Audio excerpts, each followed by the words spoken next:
Hola, ¿qué tal? Buenas tardes, Sergio Raúl López. La primera cosa que me llama mucho la atención, Carlos, es cómo hacer para que esa rebeldía punk juvenil de tu generación, sin decirte viejo, claro, llegue a los adolescentes de este nuevo milenio, ¿no? O sea, ¿qué tanto tú te impusiste a hacer una historia que tú quisieras contar, que reflejara tus inquietudes, pero que también no se sintiera forzada, digamos, a los jóvenes de esta edad? Y el otro asunto es, ¿cuál es la clave del lenguaje, ¿no? De Iñaki, porque por ahí sí se entiende, ¿no? Pero era una clave, un código, cómo construiste el lenguaje, ¿no? Y bueno, felicidades por el soundtrack. Gracias. Pues sí, obviamente al ser yo de otra generación, cuando empezaba a escribirla y primeras personas a quienes les mostraba el guión, una de las preguntas era, ¿pero lo vas a ubicar en los 90 o lo vas a ubicar en la época actual, ¿no? Y no, para mí siempre fue una cuestión de quererlo ubicar en la época actual, muy consciente de este cambio que ha habido en el mundo y que pues yo no voy a imponer mis pasiones, mis emociones de adolescente en la adolescencia de ahora. Creo que hay muchas de esas cuestiones que son atemporales, ¿no? O sea, muchos temores, inquietudes, curiosidades que seguirán teniendo los adolescentes siempre. Pero obviamente la época, gran parte sabemos, gracias al internet, medios de comunicación, pues ya viven otra realidad, ¿no? El bullying de mi época, pues no es el bullying de ahora. En fin, entonces creo que yo estaba muy consciente de eso que necesitaba, de ese puente que tenía que tender entre mi generación y la de ellos. Al ir escribiendo, obviamente para yo también reconectar con esa adolescencia, pues hice eso, ¿no? Viajes a mi adolescencia, o sea, qué música escuchaba, qué películas veía, buscar viejos escritos que yo tenía de esa época para justo volverme a conocer. Y luego hubo un largo proceso de tallereo con los actores, entre 2 y 3 meses que estábamos yendo a sesiones para que ellos fueran tanto teniendo técnicas de actuación como de relacionarse entre ellos y empezar a construir personajes y situaciones similares a las de la película. Entonces, ese fue un proceso que se dio a cabo entre ellos, pero que yo estaba presente todos los días para observarlos, para escucharlos, para entablar una buena relación con ellos, para que llegando al set y desde antes ya ellos me hablaran sin temor, ¿no? Sin ningún miedo de exponer sus dudas y demás, pero yo también para ayudarlos a construir a esos personajes. Y una dinámica que se prestó desde el día uno, desde los ensayos, pero el día uno de filmación quedó como muy marcado, es que ellos podían proponer, ¿no? Se dio voy a contar una pequeña anécdota, que el primer día de filmación estábamos filmando con Dani y el grupo de chicas que son sus amigas, esa escena que no quieren hacer la clase de educación física y están perdiendo el tiempo y diciendo vulgaridad y media al lado de la cancha. En un momento estábamos preparando uno de los fragmentos de la escena, repasamos el diálogo y me doy la espalda y en eso una de las chicas, Neila Valenzuela,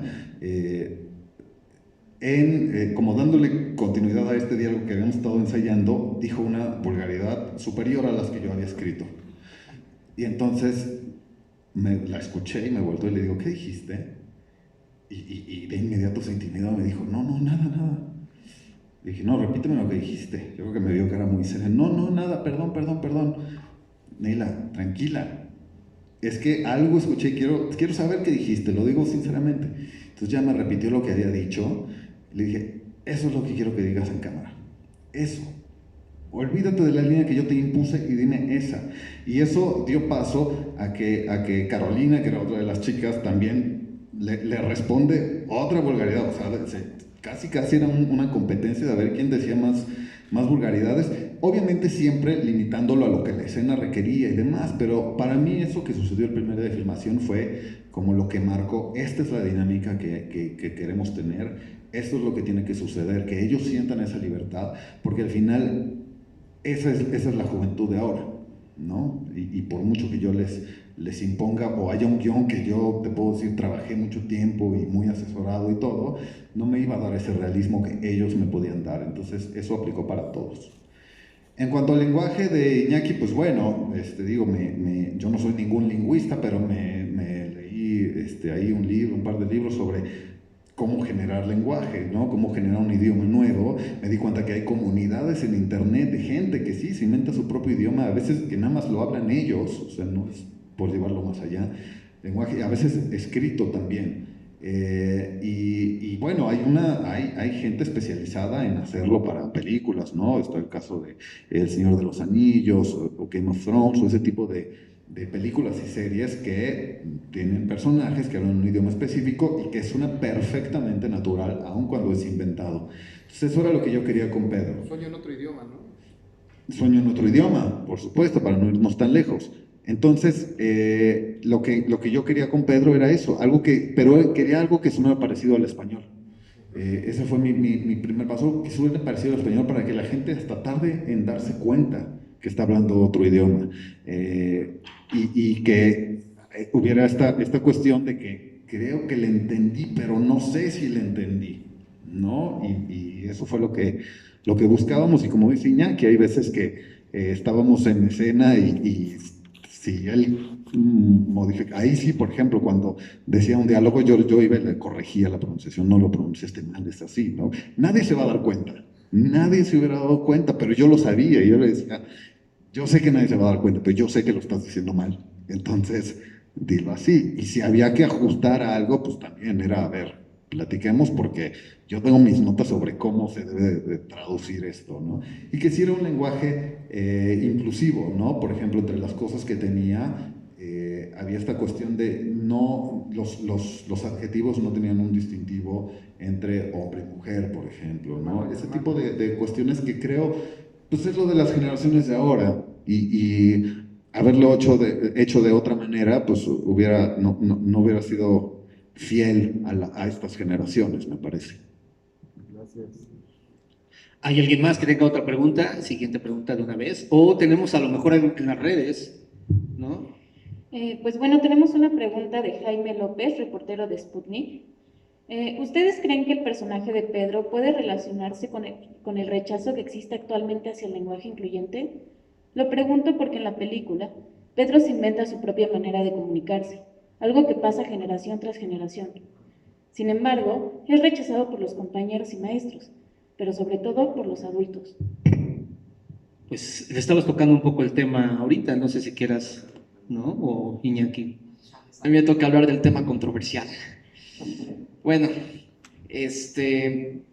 pues sí, últimamente cada vez veo más gente que habla sobre el lenguaje inclusive y que me identifico como esto y aquello. Y yo creo que pues todos tenemos nuestras opiniones, ¿no? Habrá gente que está de acuerdo, habrá gente que no, pero pues mi conclusión simple y breve es que pues yo creo que en vez de ser juzgones y criticones, es mejor que seamos curiosos y nos demos la posibilidad de escuchar. Creo que si fuéramos un poquito más pacientes y abiertos, y también si nosotros tenemos una manera distinta de hablar, también ser pacientes con la gente que no la comprende, pues yo creo que viviríamos en un mundo más agradable. Finalmente, pues uno tiene que ser uno mismo, y si para ser tú mismo tienes que hablar de cierta manera, habla como quieras, y que le gusta a quien le guste, y si no, pues ni modo. Y ya, esa es mi conclusión. Yo voy muy de acuerdo, creo que al final cada quien habla el idioma que quiere y como quiere, ¿no? O sea, yo puedo a lo mejor decir muchas groserías y tú, Jesús, a lo mejor decías, oye, Carlos, no me gusta que hables con tantas groserías, ¿no? Está mal, te ves mal. Y yo te diría, no sé qué te diría.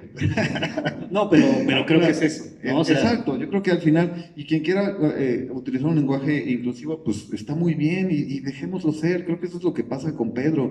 ¿Por qué tenemos que decir, tienes que hacerlo así? ¿Por qué tenemos que decir, colorea dentro de la raya? ¿No? Está bien conocer las reglas, pero está bien conocerlas para después romperlas con criterio, ¿no? Creo que es lo que tenemos que hacer. Y si alguien quiere usar un nuevo idioma, pues celebremos eso. Yo creo que hay que celebrar que alguien quiera abrir nuevo camino. Que lo sigan los que quieran y los que no, y no hay aparte, obligación. algo que se ve en la película, y ustedes me dirán si, o sea, cómo lo interpretan, pero en la película sí nos habla sobre lo que menciona Iñaki, este asunto de lo que se llama tolerancia, que en realidad ese solo debe ser el primer paso, no quedarte en la tolerancia, sino en la comprensión, ¿no? Comprender al otro para que realmente se pueda convivir, pero es lo que está pidiendo tu personaje, ¿no? A final de cuentas, no, nadie, todos se quedan de su lado, pero no hay este respeto hacia lo que el otro siente o necesita, ¿no? Creo yo que a final de cuentas, no sé ustedes si así está en la película a final de cuentas, y que se relaciona con el lenguaje, el uso del lenguaje inclusivo. Se nos olvida que la Real Academia de la Lengua no es una serie de reglas, es un registro de cómo avanza el idioma, no quiere decir que así tenga que ser siempre. No sé cómo lo interpretan ustedes esto con relación al mundo adulto, que es algo que se ve mucho en la película, ¿no? Cómo actúan los adultos. ¿En quién tendría que estar la paciencia y la tolerancia? Se supondría que en el adulto y no en el adolescente. Sin embargo, aquí está en tu personaje, ¿no? Yo creo que tiene que estar en las dos partes. Creo que el adulto tiene que ser paciente, pero pues también el adolescente tiene que ser paciente con la gente que tiene otras costumbres diferentes. Es un esfuerzo de dos partes. Esa es mi opinión. Ay, mi gallo. Ah. Sí, yo creo que o sea, la intolerancia es algo que se va adquiriendo, o si ya se tiene, se va madurando, y me parece que más bien deberíamos ir en sentido contrario, ¿no? Mientras más conocimiento, más experiencia y demás, creo que deberíamos ser más abiertos al pensamiento e ideas de todo el mundo. Muy bien. ¿Hay alguna otra pregunta que agreguemos? Mira, aquí hay una. Y ya casi vamos a terminar, entonces quien tenga preguntas, aproveche. Bueno, hola a todos. Primero que nada, felicidades por la peli, me encantó.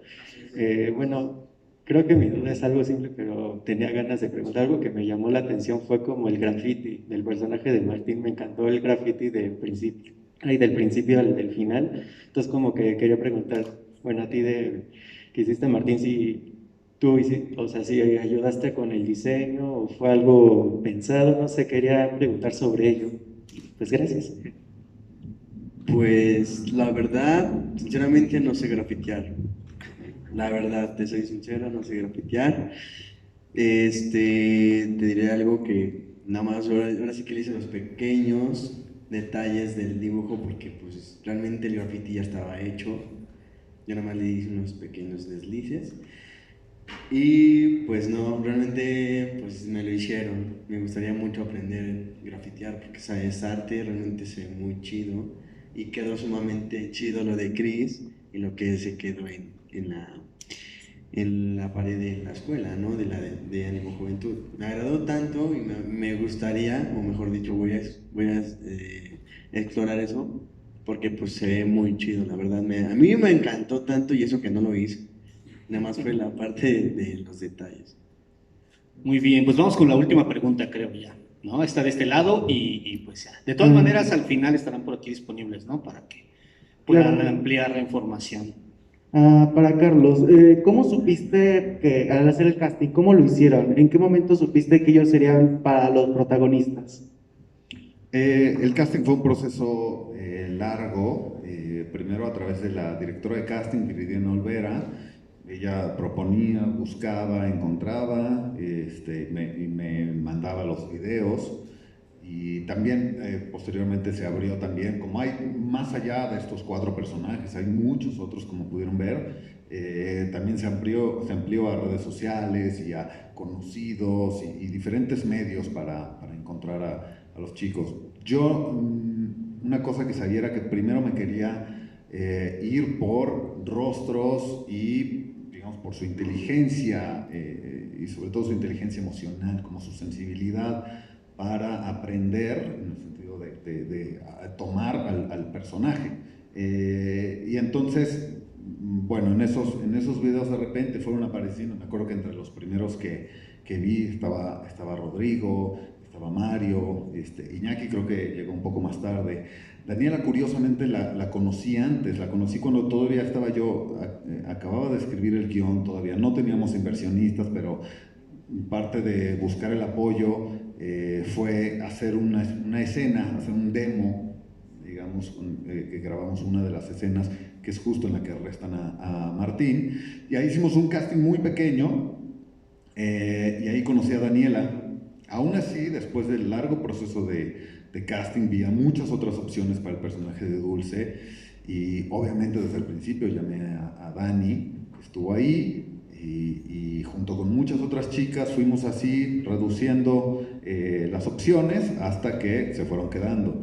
El caso de Mario fue un rostro que de inmediato me llamó mucho la atención. Yo para ese personaje de Daniel tenía imaginadas otras características físicas, pero de repente vi a este chico con su rostro así serio, que de repente se enrojecía así las mejillas y dije, tienen algo, y se fue quedando en mi memoria. Entonces ese fue un punto muy importante, que fueran memorables, ¿no?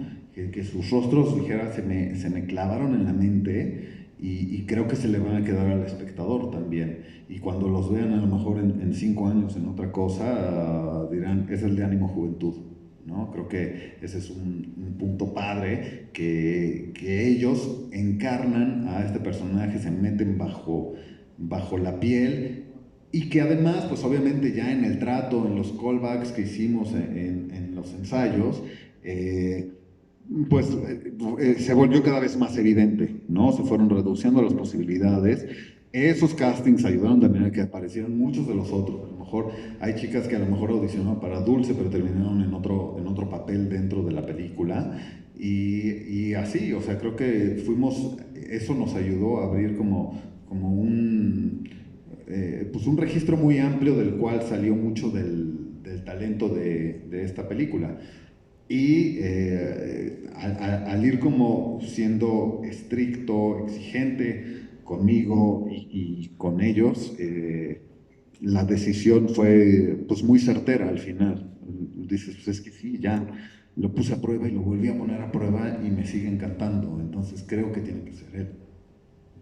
Bueno, pues ahí está, esto es Ánimo Juventud, llega este fin de semana a la cartelera, según tengo entendido, espero no equivocarme, y pues con esto ya terminamos la charla. ¿No? Muchas gracias a todos por haber asistido y de todas maneras por aquí van a andar todavía por si quieren algunas preguntas. ¿No? Muchas gracias. Muchas gracias.